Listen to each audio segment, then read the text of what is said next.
Inside North Carolina's female killers, true crime cases that shocked the state. Welcome back to Justice Reversed, where real crimes meet real justice. Number 1. Elisa Baker. In a quiet North Carolina town, a missing child case began with a fire and a ransom note, but the truth was far darker than anyone first imagined.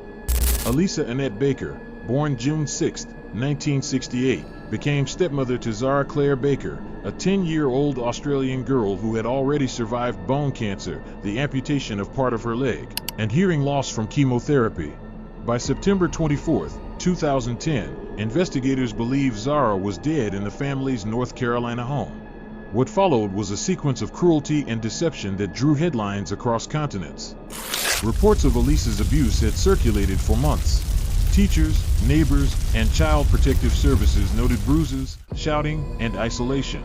Zara was eventually pulled from public school under the guise of homeschooling. On October 9, 2010, Elisa called 911 about a fire in the backyard. A ransom note was found on her husband Adam's company vehicle. Hours later, Adam reported Zara missing. The story unraveled quickly.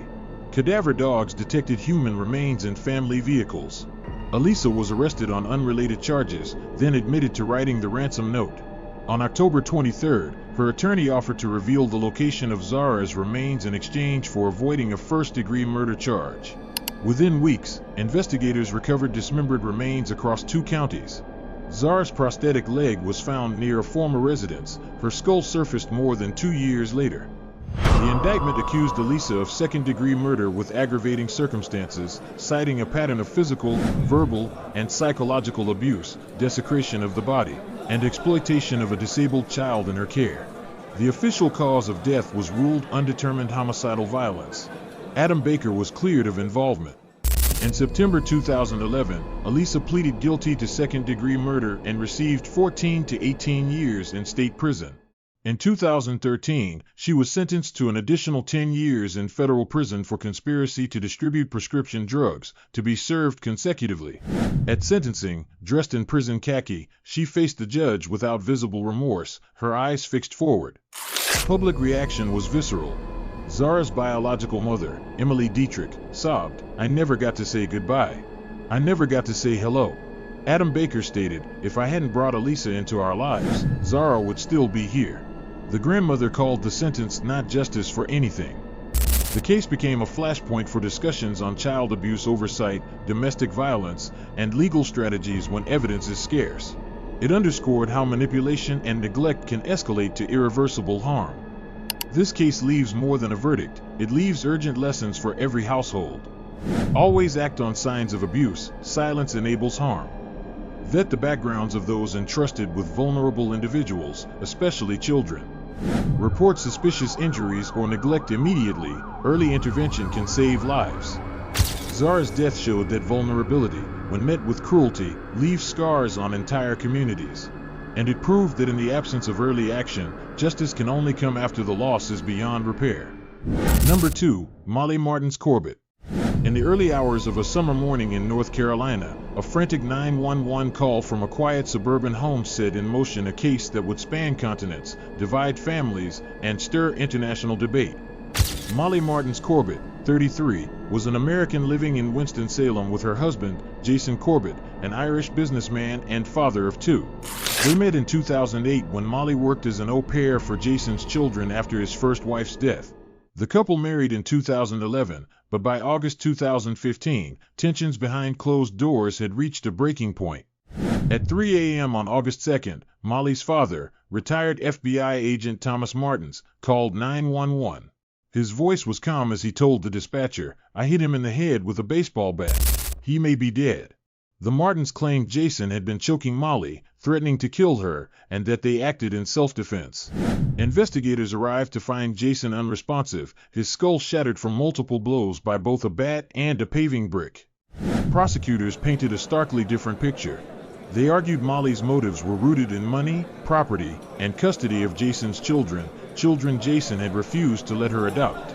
Evidence suggested an orchestrated attack, delayed calls for help, an attempt to clean the blood-soaked scene, and plans to cremate Jason before his family could intervene. Blood spatter analysis indicated Jason had been struck repeatedly after he was already down. Jason's sister, Tracy Lynch, flew from Ireland to secure custody of the children. She rejected Molly's claims of abuse, calling her a manipulator who weaponized lies to control the narrative. The children themselves later recanted earlier statements supporting Molly, telling the court she had coached them in the hours after Jason's death.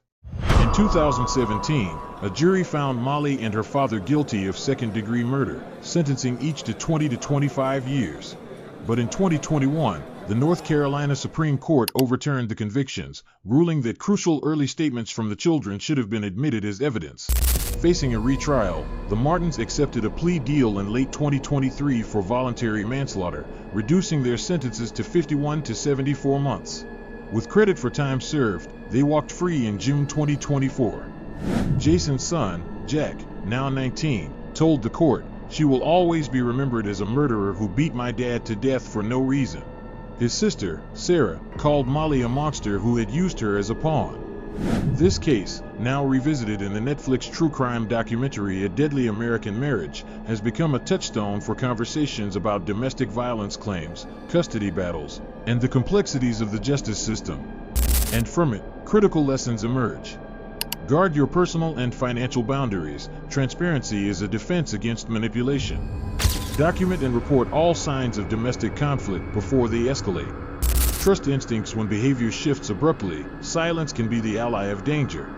In the end, the fight for truth in Jason Corbett's death shows how, in matters of family and trust, the deepest wounds may come from those once closest to us.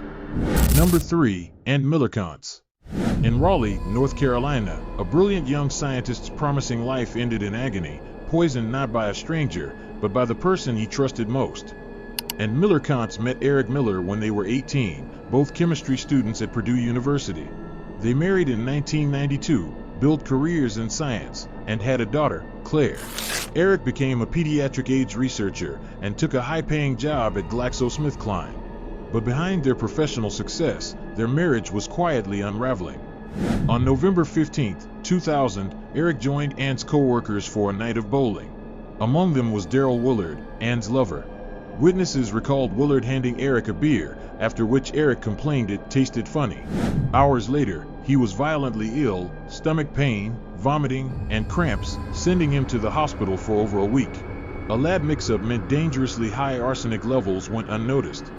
6 days after being discharged, Eric suffered another collapse at home.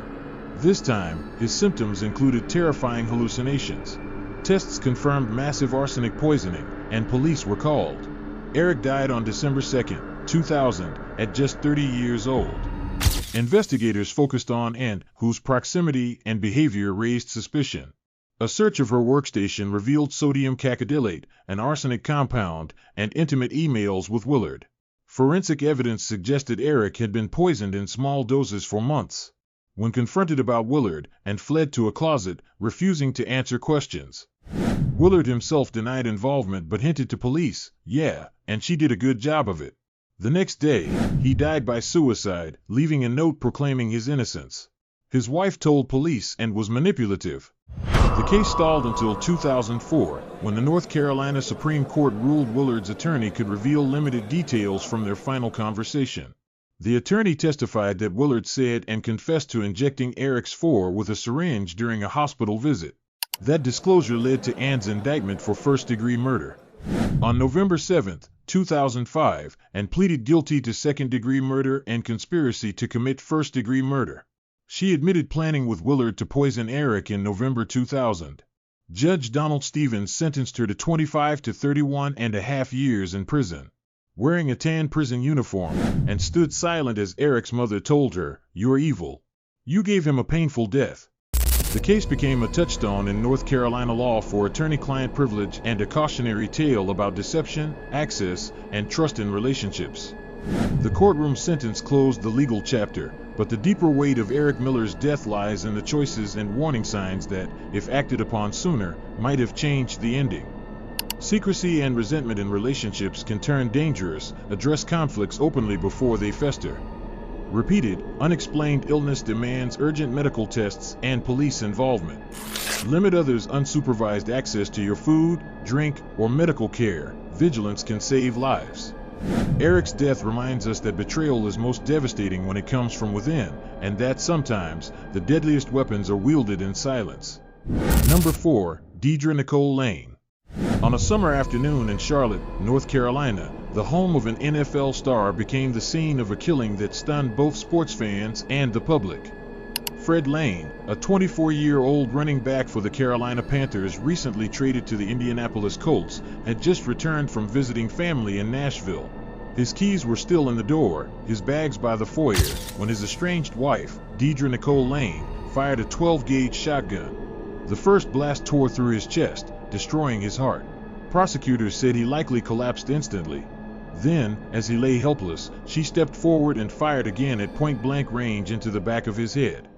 Deidra, 25 at the time, called 911 minutes later, sobbing and claiming Fred had attacked her, accusing her of infidelity and questioning the paternity of their newborn. "I was so scared, I just shot him again," she told the dispatcher. But investigators quickly saw a different picture, a $5 million life insurance policy taken out just weeks before the shooting, financial troubles, and a marriage marked by conflict. At trial, prosecutors argued premeditation, claiming she laid in wait to kill him. They emphasized the second shot, fired after Fred could no longer pose a threat. The defense countered with claims of self-defense, portraying Deidra as a battered wife. Records showed she had once filed a domestic violence complaint, though she later downplayed it. Judge Timothy Patty rejected the self-defense claim, ruling her actions deliberate. A videotaped reenactment presented in court suggested she would have had to stand directly over Fred's body for the fatal headshot. In 2003, she pleaded guilty to voluntary manslaughter, avoiding a possible first-degree murder trial. The judge imposed the maximum penalty, 7 years and 11 months, calling the act malicious and planned. In the courtroom, Deidra, wearing a dark prison jumpsuit, kept her eyes lowered as Fred's father sat in silence, his head bowed. The football community mourned the loss of a promising athlete, while the public wrestled with the disturbing image of a sports hero dying in his own home at the hands of his wife. After serving nearly 6 years, Deidra, now going by Deidra Gary, was released in 2009. Controversy erupted when she took a job at a children's camp affiliated with St. Augustine's University. Public backlash over a convicted killer working around children led to her reassignment to administrative duties, reigniting debate about second chances for felons in positions of trust. The legal chapter may have closed, but the case leaves enduring lessons about vigilance and prevention. Hidden financial motives and sudden life insurance policies can signal danger. Ask questions early. In volatile relationships, separation planning with law enforcement support can prevent escalation. Access to firearms in domestic disputes often turns arguments into tragedies, securing weapons before tensions rise. Fred Lane's death is a stark reminder that trust, once shattered, can become deadly, and that in the privacy of our homes, danger can arrive without warning from the person we least expect. Number 5. Amanda Smith Hayes. In the heat of a Carolina summer, one mother's visit to see her children became the beginning of a cross-country journey ending in one of the most disturbing homicide cases in recent American history. Amanda Smith Hayes, 39, was living in Raleigh, North Carolina, with her husband, Grant Hayes. Their relationship with 27-year-old Laura Ackerson, Grant's former partner and the mother of his 2 sons, was marked by years of bitter custody disputes. On July 13, 2011, Laura drove from Kinston to Raleigh to pick up her boys. She never came home. Investigators believe an argument erupted soon after she entered the apartment. Laura was stabbed in the neck. Her body was moved to the bathroom, where it was dismembered with a power saw.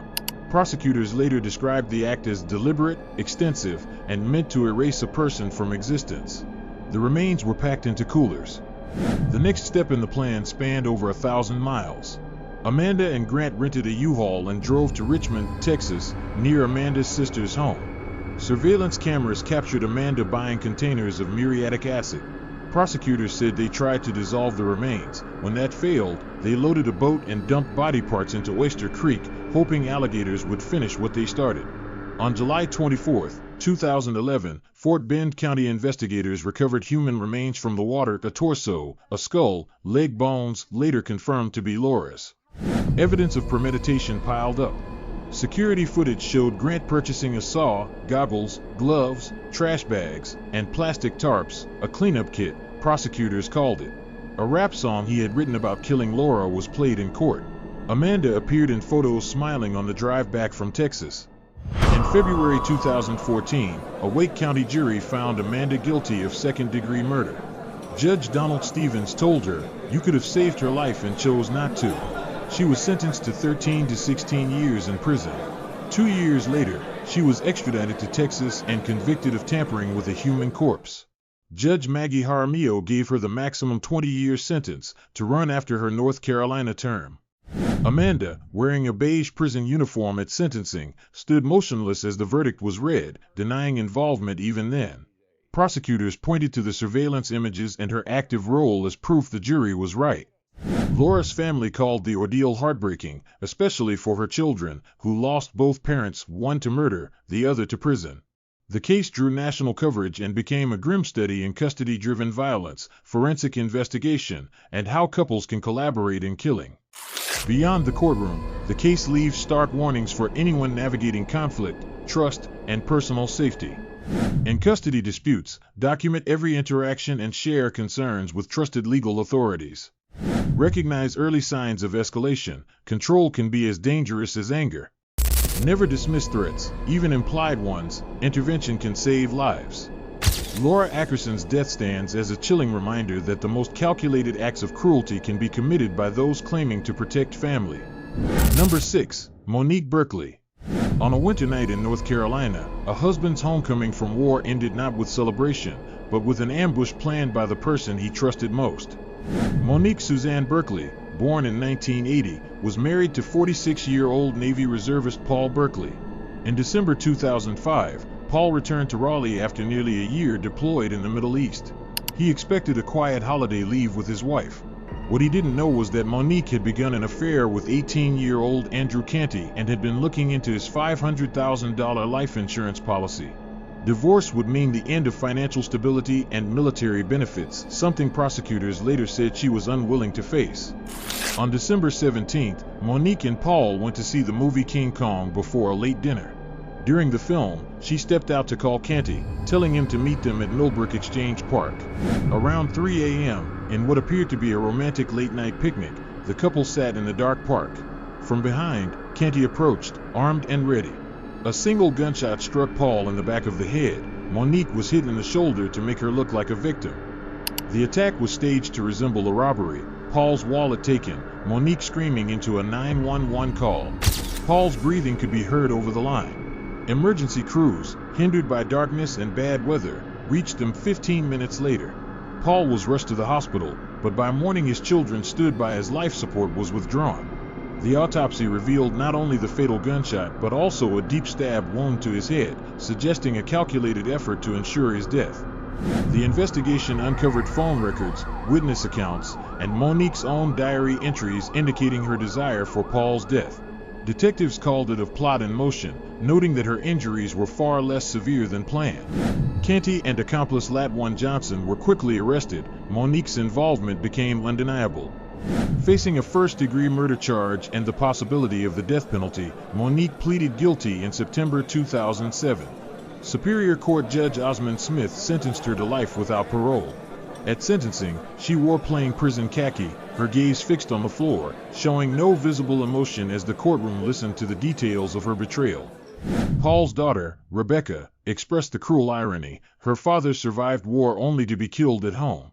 Friends described him as a devoted father and serviceman, betrayed in the most personal way. The murder became a case study in how greed can infiltrate relationships and turn love into a weapon.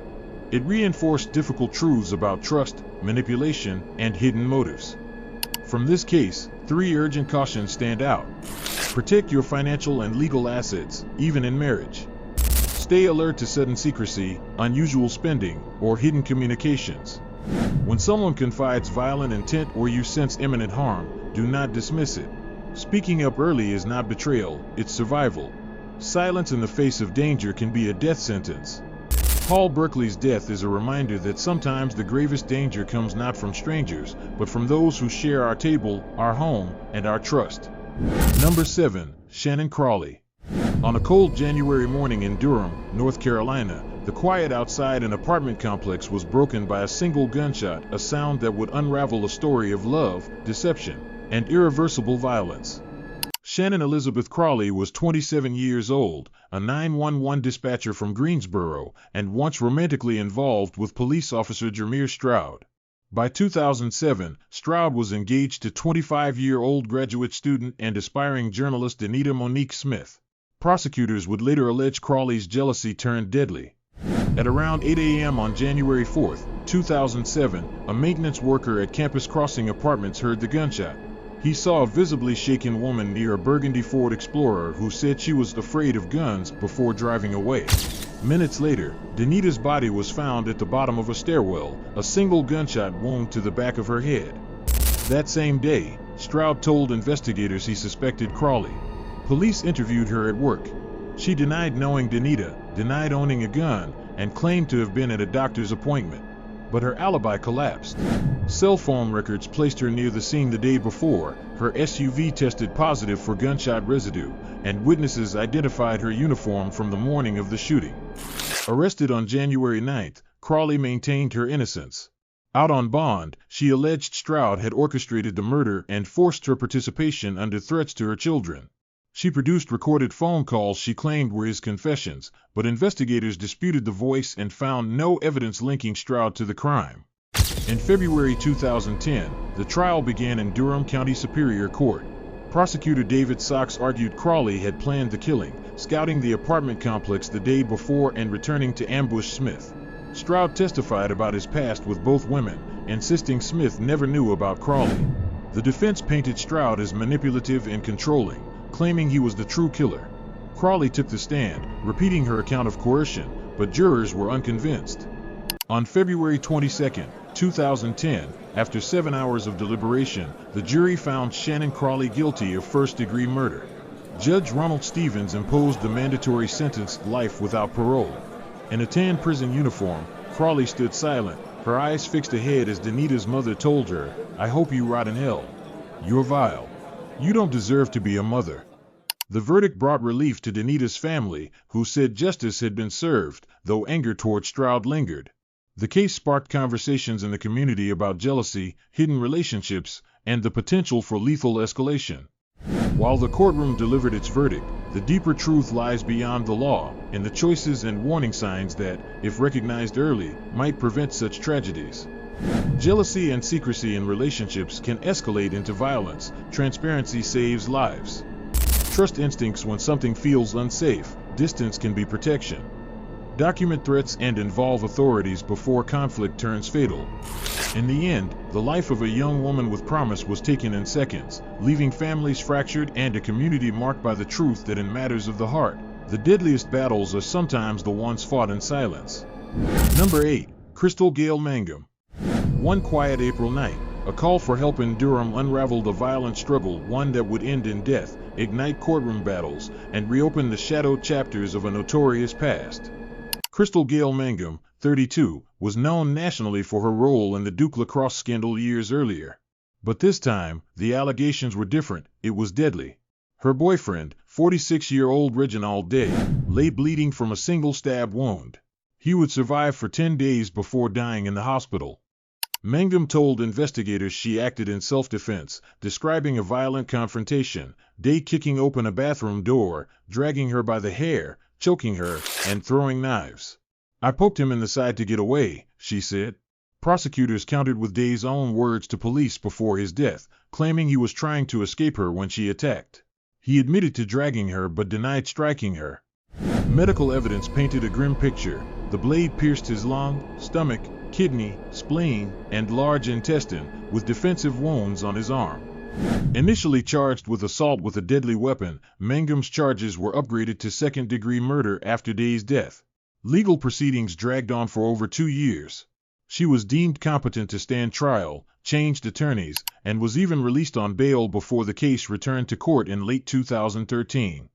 In November 2013, a jury of 7 men and 5 women deliberated for just hours before finding her guilty. Judge Paul Ridgway delivered a sentence of 14 years and 2 months to 17 years and 9 months in state prison.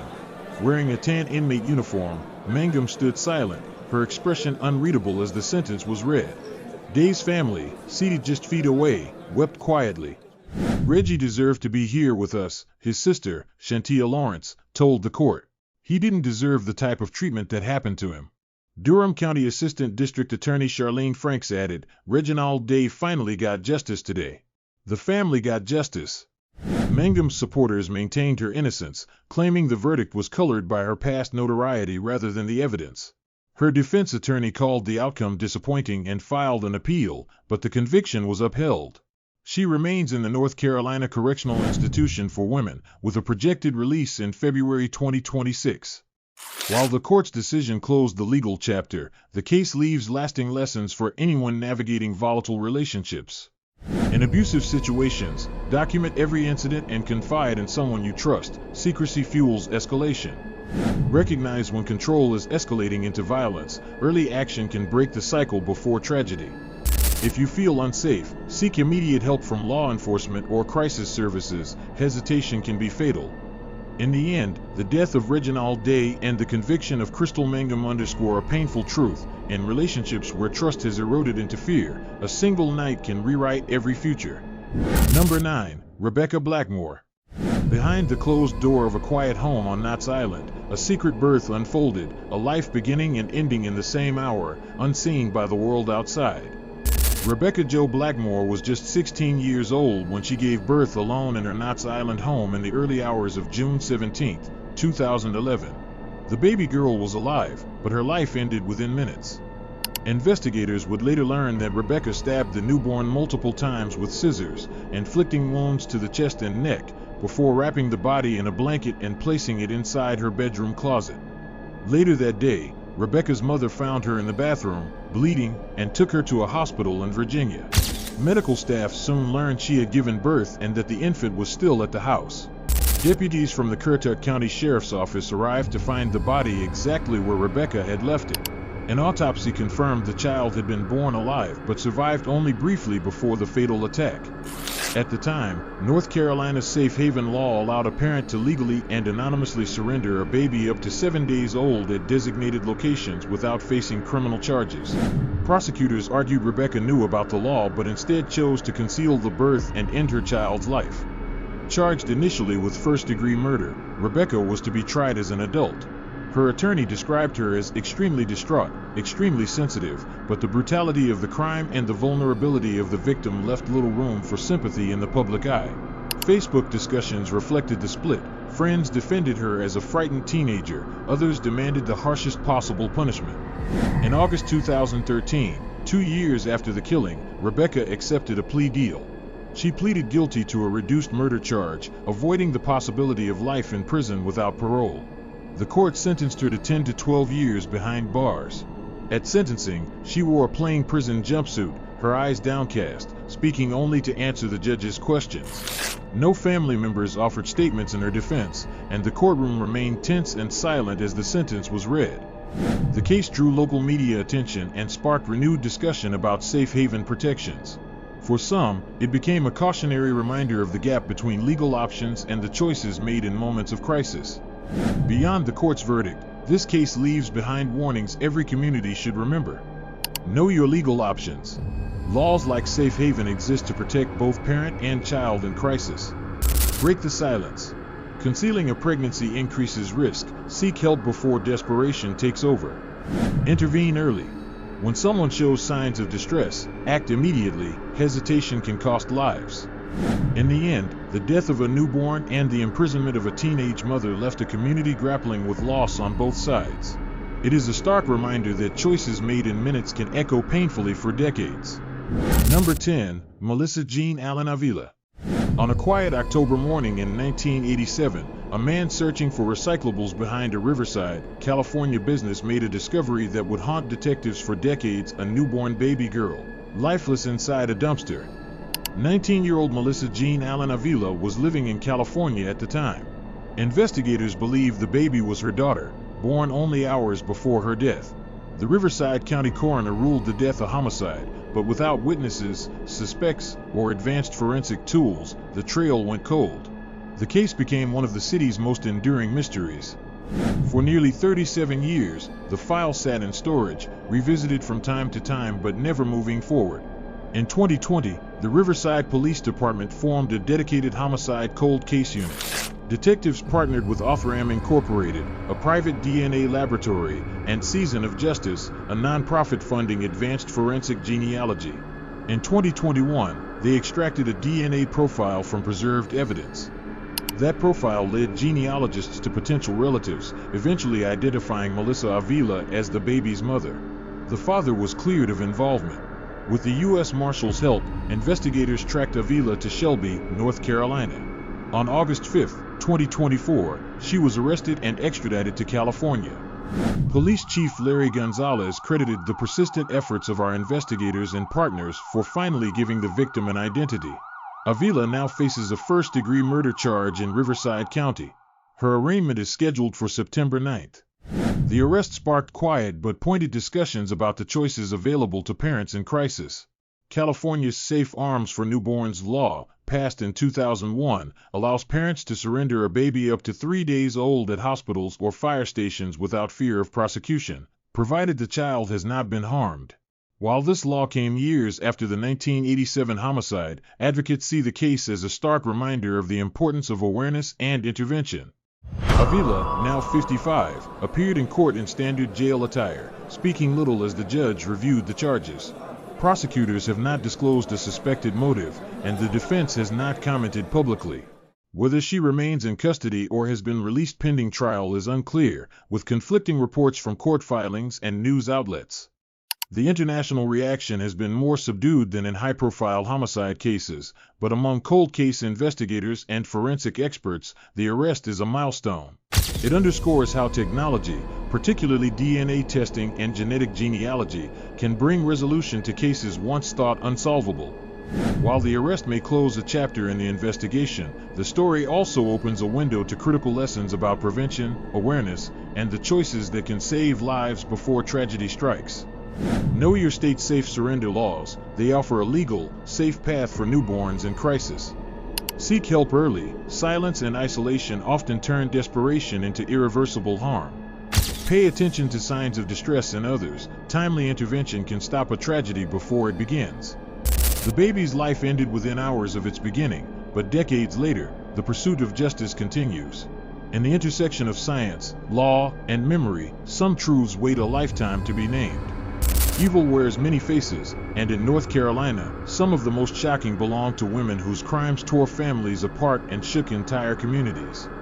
From cold-blooded betrayals to calculated acts of violence, these cases remind us that danger doesn't always knock, it sometimes walks right through the door.